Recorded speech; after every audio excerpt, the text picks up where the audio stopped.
Assalamualaikum guys, this is Shumaila Amin and welcome to my YouTube channel The Shumaila Academy.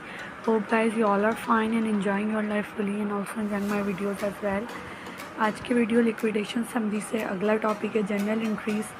और ऐसा भी किया जा सकता है कि आप जनरल इंट्रीज़ को पहले बनाएं और उसके बाद लिक्विडेशन समरी बनाएं, लेकिन पेपर में जनरली जनरल इंट्रीज़ ही पूछी जाएंगी आपसे और जनरल इंट्रीज़ आप आराम से बना सकते हैं। इसीलिए उन्हीं 5 स्टेप्स को फॉलो करना है लिक्विडेशन के प्रोसेस के और 1 बाय 1 जनरल एंट्री बनानी है। तो आइए चलते हैं अपने टॉपिक की तरफ जो है record partnership liquidation in general journal.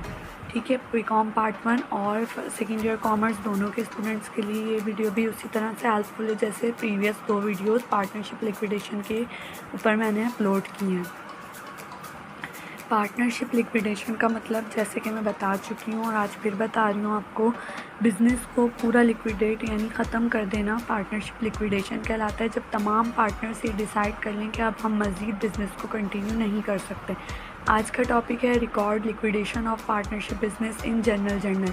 इससे पहली वीडियो में मैंने आपको लिक्विडेशन समरी बनाना सिखाई थी जिसमें हमने 5 स्टेप्स को फॉलो करते हुए, बस उसमें ये फ़र्क था कि 3rd स्टेप को हमने फर्स्ट स्टेप के साथ ही रिकॉर्ड करके दिखा दिया था। यानी प्रॉफिट एंड लॉस जो रियलाइजेशन पे था, गेन या लॉस, उसे हमने फर्स्ट स्टेप के साथ यानी सेल ऑफ एसेट्स के साथ ही रिकॉर्ड करके दिखा दिया था, मतलब उसी में से माइनस करते हुए दिखाया था।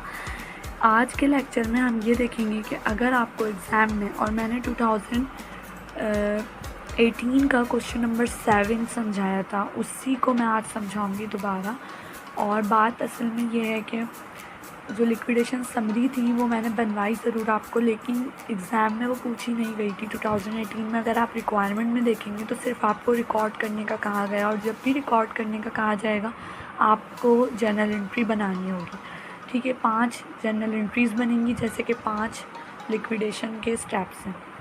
उसी तरह से हम 5 लिक्विडेशन के स्टेप्स को फॉलो करते हुए यहाँ पे जनरल एंट्रीज़ बनाएंगे और देखेंगे कि 1 बाय 1 किस तरह से आप इसको रिकॉर्ड इजीली कर सकते हैं। बहुत इजी टॉपिक है लिक्विडेशन समरी बनाना। ठीक है, और इस टॉपिक को अच्छे से प्रैक्टिस कर लें आप। और चैनल को सब्सक्राइब नहीं किया है तो काइंडली चैनल को सब्सक्राइब कर लें, बेल के आइकन को प्रेस कर लें, ऑल पे क्लिक कर लें ताकि आपको तमाम वीडियोस टाइमली मिलते हैं। अब 5 स्टेप जो लिक्विडेशन के प्रोसेस में हैं उन्हें रिवाइज़ कर लेते हैं।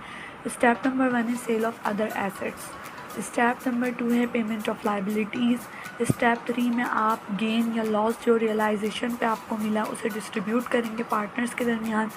उसके बाद आपने करना ही है कि 4th स्टेप में देखना है किसी पार्टनर का कैपिटल नेगेटिव तो नहीं गया लॉस होने की वजह से। अगर गया है तो वो सॉल्वेंट है या इंसॉल्वेंट है। अगर सॉल्वेंट है तो वो खुद कैश कंट्रीब्यूट करेगा, इंसॉल्वेंट है तो रिमेनिंग पार्टनर्स कैश कंट्रीब्यूट करेंगे। और लास्ट में आपको कैश डिस्ट्रीब्यूट कर देना है रिमेनिंग पार्टनर्स के अंदर। ठीक है, अब बात करते हैं हम डिस्ट्रीब्यूशन उन्हीं लोगों में होगा जिनका कैपिटल नेगेटिव नहीं गया होगा, और नेगेटिव आने वाले पार्टनर का क्या होगा कि वो लेके आ जाएगा तो उसका कैपिटल खुद ब खुद ख़त्म हो जाएगा। जैसे मैंने लिक्विडेशन समरी में भी आपको बताया था कि किस तरह से उसका कैपिटल ख़त्म होगा और बाकी जो रिमेनिंग पार्टनर्स बचेंगे उनके कैपिटल्स को हमें फिर किस तरीके से उनके कैपिटल्स को ख़त्म करना है, यानी उनको कैश डिस्ट्रीब्यूट करके देके उनका हिस्सा पार्टनरशिप को बिल्कुल डिज़ोल्व या लिक्विडेट कर देना है। तो यही 5 स्टेप्स हम आज एंट्रीज़ के फॉर्म में देखेंगे कि इनकी एंट्रीज़ कैसे रिकॉर्ड करनी है। ये एंट्रीज़ मैंने आपको फर्स्ट वीडियो में जो इंट्रोडक्टरी वीडियो थी इस टॉपिक की उसमें भी समझाएंगे और आज फिर अगेन समझा रही हूँ। ठीक है, तो काइंडली क्वेश्चन देखें, आपकी स्क्रीन पे आ गया है। एक 2018 का सेकेंड ईयर कॉमर्स का क्वेश्चन है, क्वेश्चन नंबर 7 है। क्वेश्चन एक दफ़ा और रीड कर लेते हैं। Hasan, Kaisan and Umar are partner sharing profit and loss equally. The balance sheet is as under. तमाम बैलेंसेस आपको गिवन है। अज्यूम करना है पार्टनर सॉल्वेंट हैं और कंट्रीब्यूट कर सकते हैं कैपिटल डेफिशिएंसी के लिए, और आपने तमाम एसेट्स 54,000 के सेल किए हैं और लाइबिलिटीज़ आपने फुल पेमेंट की है, कोई आपको डिस्काउंट नहीं मिला, और पार्टनर्स के को जो कैश बाकी बचा है वो डिस्ट्रीब्यूट कर देना है। सबसे पहली एंट्री किसकी बनानी है? आपको फर्स्ट ऑफ ऑल एसेट्स को सेल करने की एंट्री रिकॉर्ड करनी है। इस प्रोसेस में फर्स्ट स्टेप क्या है, सेल ऑफ एसेट्स। तो सबसे पहले आपने सेल ऑफ एसेट्स की एंट्री को रिकॉर्ड करनी है और उसके लिए आपको करना क्या है, जितना कैश आपको रिसीव हो रहा है वो है 54,000 और आपको जो एसेट्स थे उनकी वर्थ बैलेंस शीट में देखनी है वो है 90,000, लेकिन आपने सेल कितने के किए हैं, 54,000 के, यानी बुक वैल्यू से कम वैल्यू पे सेल कर दिए एसेट्स। और जब बुक वैल्यू से कम वैल्यू पे आप कोई चीज़ सेल करते हैं तो उस वक्त आपको लॉस बेयर करना पड़ता है, क्योंकि चीज़ की कीमत ज़्यादा थी लेकिन आपको पैसे कम मिल रहे हैं, यानी आपको लॉस हो रहा है, लॉस बेयर करना पड़ रहा है। 36,000 का रियलाइजेशन के अकाउंट में लॉस चला जाएगा। रियलाइजेशन के अकाउंट में क्यों डाला है, क्योंकि ये टेम्प्रेरी अकाउंट है, पहले हम यहाँ पे रिकॉर्ड करते हैं गेन या लॉस को और फिर पार्टनर्स में डिस्ट्रीब्यूट करते हैं, तो वही हमने यहाँ पे किया। तो एक एंट्री यहाँ पे कंप्लीट होती है सेल ऑफ एसेट्स की। जैसे कि आपको ये बात पता है कि सेकंड स्टेप है पेमेंट ऑफ लाइबिलिटीज़ की। अब जो कैश आपको रिसीव हुआ है इसी में से आपको लाइबिलिटीज़ पे करनी है। आप बुक वैल्यू जाके देखें लाइबिलिटीज़ के अकाउंट्स पेबल की क्या मौजूद है, 30,000 क्वेश्चन में गिवन है और आपके पास कैश अवेलेबल है इस वक्त 54,000, यानी आप आराम से लाइबिलिटीज़ की पेमेंट कर सकते हैं। लाइबिलिटीज़ की पेमेंट करने के लिए आपको लाइबिलिटीज़ को करना होगा डेबिट और कैश को करना होगा क्रेडिट। लाइबिलिटीज़ जिस वक्त आप पे ऑफ करेंगे उस वक्त लाइबिलिटीज़ कम हो जाएंगी और लाइबिलिटीज़ आपको पता है क्रेडिट अकाउंट है और जब वो कम होता है तो आप उसे डेबिट साइड पर रिकॉर्ड करते हैं। कैश आपका एसेट है, जब आप पेमेंट कर रहे होंगे तो आपके पास से कैश का बैलेंस कम हो जाएगा। 54,000 कैश था, 30,000 आपने पे कर दिए, 30,000 से ऑब्वियसली कैश नीचे आ जाएगा, तो आपने उसे करना है क्रेडिट। ये दो एंट्रीज़ आपने इस तरीके से बनानी है, आपकी स्क्रीन पे नज़र आ रही है आपको जर्नल एंट्रीज़। सेकंड नंबर पे पेमेंट ऑफ लाइबिलिटीज़ की एंट्री रिकॉर्ड करनी है और उसके लिए अकाउंट्स पेबल को डेबिट करना है और कैश को क्रेडिट करना है। इसके अलावा थर्ड स्टेप में आपने करना क्या होता है, रियलाइजेशन में लॉस आया या गेन आया है, सबसे पहले तो ये आइडेंटिफाई करें, उसके बाद आप डिस्ट्रीब्यूट कर दें पार्टनर्स में वो लॉस या फिर गेन। अब बात ये आती है कि लॉस है या गेन कैसे पहचानें। इसको पहचानने का आसान तरीका ये है कि सबसे पहले आप रियलाइजेशन का टी अकाउंट जनरेट करें। इस क्वेश्चन में तो रियलाइजेशन का अकाउंट सिर्फ और सिर्फ एक एंट्री में आपको नज़र आएगा, फर्स्ट एंट्री में, सेकंड में नहीं है। बाज़ दफ़ा रियलाइजेशन टेम्परेरी अकाउंट जब लाइबिलिटीज़ की पेमेंट करते हैं उस वक्त भी जनरेट हो जाता है। तो आपने करना ये होता है, सबसे पहले आप टी अकाउंट बनाएं और फिर बैलेंस उसका इस तरह से पोस्टिंग, फुटिंग एंड बैलेंसिंग का एक पूरा प्रोसेस है। मैंने लेजर पे भी एक वीडियो अपलोड की हुई है जो आपको प्लेलिस्ट में अगर आप फर्स्ट ईयर में जाएंगे ना तो उसमें मिल जाएगी, क्योंकि फर्स्ट ईयर का टॉपिक है लेजर का, जर्नल और जर्नल लेजर फर्स्ट ईयर का टॉपिक है, उसमें मिल जाएगी आपको ये वीडियो। अगर आप वो भूल चुके हैं या आपको रिविज़न करना है तो आप वहाँ से देख सकते हैं। अदरवाइज़ आप करना ये है कि रियलाइजेशन का टी अकाउंट बनाना है, उसका बैलेंस निकालना है। अगर बैलेंस डेबिट साइड पे मौजूद है तो इट मीन्स कि आपके पास लॉस आ रहा है, और अगर रियलाइजेशन का बैलेंस क्रेडिट साइड पे आ रहा है तो इट मीन्स कि आपको गेन हुआ है। अच्छा, ये तो एक लॉजिकल तरीका या फिर अकाउंटिंग के पॉइंट ऑफ व्यू से बता दिया। और वैसे अगर आपको आइडेंटिफाई करना है तो आप ये देखें कि बुक वैल्यू से कम वैल्यू पे अगर कोई चीज़ सेल की जा रही है तो रियलाइजेशन ऑब्वियसली डेबिट साइड पे आएगा और वो लॉस है आपका। और अब ये जो रियलाइजेशन का 36,000 का लॉस आपके पास आया, ये 3 पार्टनर्स हैं इस केस में, हसन, कैसर एंड उस्मान, इन तीनों में डिस्ट्रीब्यूट करना होगा और इक्वली उन्होंने हमें बता दिया क्वेश्चन में कि तीनों इक्वली शेयर करते हैं प्रॉफिट एंड लॉस को। तो आपने करना ये कि 12,000 पर हेड, 36 को अगर आप 3 से डिवाइड करें, क्योंकि यहाँ पे तीनों का रेशो 1 है, 1:1:1, यानी अगर तीनों का सम करें तो 3 आएगा, तो मल्टीप्लाई बाय 1 डिवाइडेड बाय 3। अगर आप 36 को मल्टीप्लाई कर दें 1 से और डिवाइड कर दें 3 से तो आपके पास एक पार्टनर का आ जाएगा लॉस जो उसको देना है 12,000। तीनों के कैपिटल्स को अब आप ये बताएं मुझे कि डेबिट करना है या क्रेडिट करना है, थोड़ा सा दिमाग में सोचें। ऑब्वियसली डेबिट करना है, ठीक है। आपने डेबिट क्यों करना है, क्योंकि लॉस है। लॉस जब भी किसी को होता है उसका कैपिटल कम होता है, तो कैपिटल तीनों के कम हो जाएंगे 12,000 रुपये से, पहले पार्टनर के कैपिटल भी, दूसरे का भी और तीसरे का भी।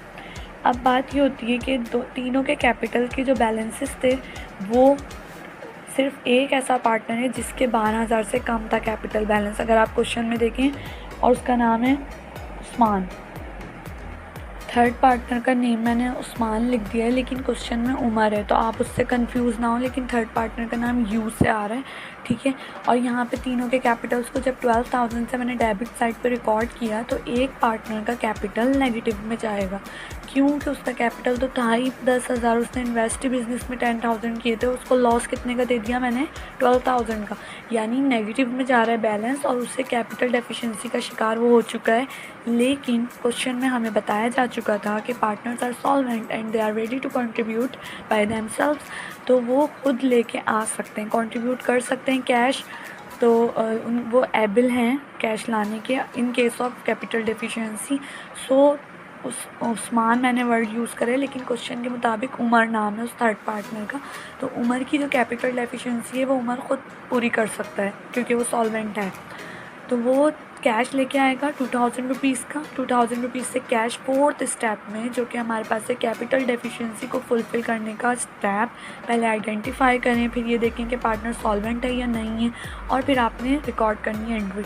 उसमें करना ये कि कैश वो 2,000 लेके आ रहा है, कैश इंक्रीज़ हो जाएगा और उसका कैपिटल जो कि नेगेटिव में मौजूद था उसे ख़त्म करने के लिए हमें उसे पॉजिटिव वैल्यू से माइनस करना होगा, क्योंकि आपको पता है ना प्लस माइनस कट जाता है, मैथ्स का यही रूल है। तो अकाउंटिंग में भी यही है कि डेबिट क्रेडिट खुद ख़त्म हो जाता है।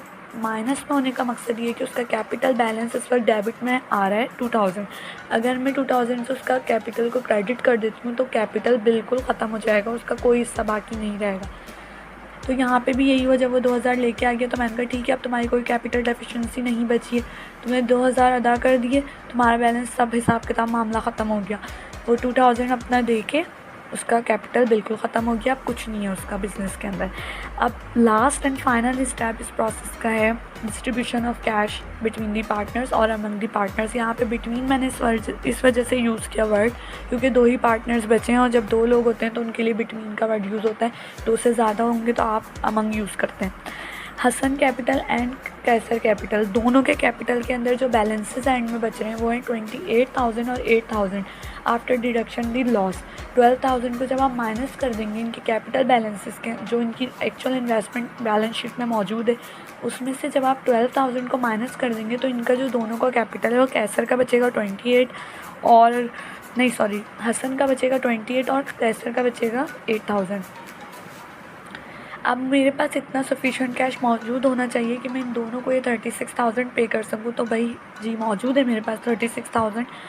जब मैंने 30,000 वहाँ पे देखे गए हैं और मेरे पास 34,000 रिमेनिंग बैलेंस था कैश का और 2,000 मेरे पास उस्मान या उमर की तरफ से आ गए, तो मेरे पास 36,000 अवेलेबल हैं और इस 36,000 को मैं दोनों में डिस्ट्रीब्यूट कर दूँगी।